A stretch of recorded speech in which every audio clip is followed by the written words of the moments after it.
If you live or are visiting Southern California, this is probably one of the best places you could choose because it's accessible. If you do run into any kind of trouble, there's going to be people around. If you're new to hiking, it's a very safe place to start.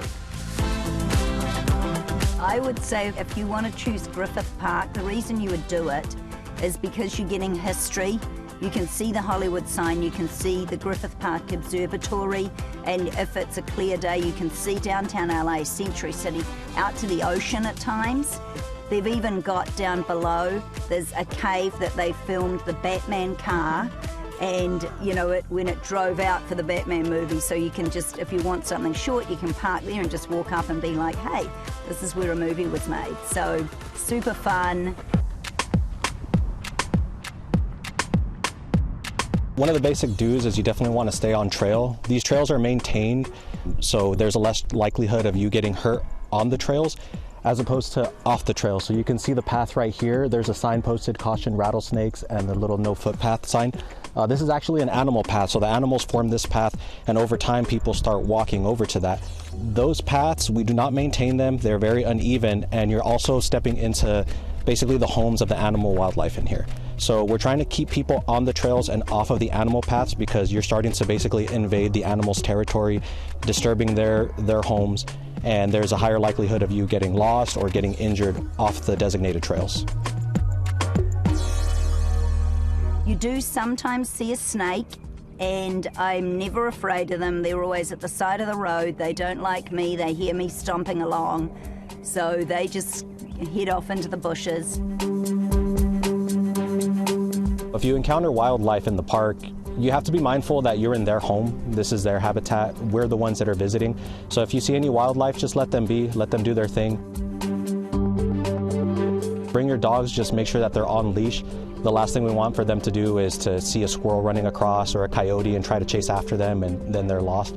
And also be mindful of the weather conditions. If it's really hot and you're going to take them hiking on a trail, the floor is a lot hotter on the trails than it is on grass or anything else, and so there is the possibility that you're going to end up burning your poor animal's paws. Then they overheat, get dehydrated. So just be mindful of the weather conditions and just make sure that your animals are hydrated and they're on a leash.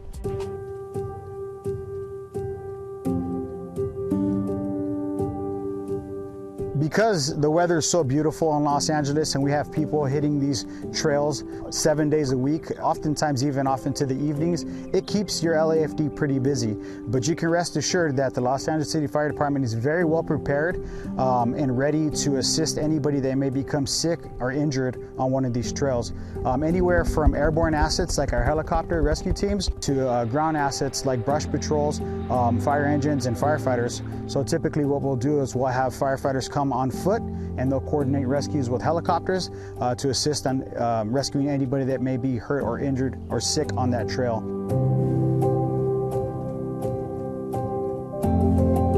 So if you find yourself having a little bit of difficulty in the middle of the hike and you know it's going to complicate your ability to get off of that trail and make it back to your vehicle safely, there's an acronym that's called STOP, right?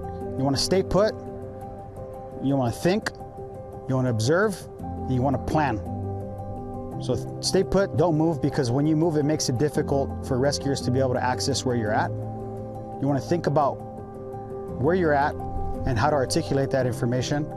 Observe your area before it starts to get dark on you. So if you have any landmarks, you can communicate that to potential rescuers. And then start coming up with a plan, right? If you need to maybe come up a cliff or you need to assist yourself in helping get rescued, come up with the plan. So that's an acronym we like people to try and memorize if they find themselves in a precarious situation.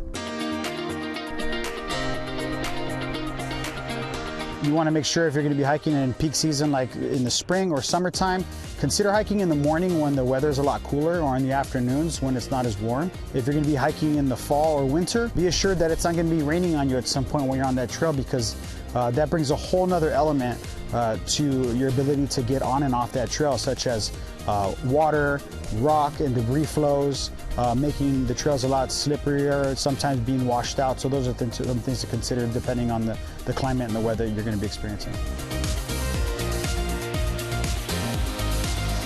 I look at my weather app anytime I'm going to hike to make sure I know if it's going to rain or if it's going to be super hot. That impacts when I go. and what I bring with me. Wearing a hat is really important, the shield from the sun, and the sunscreen.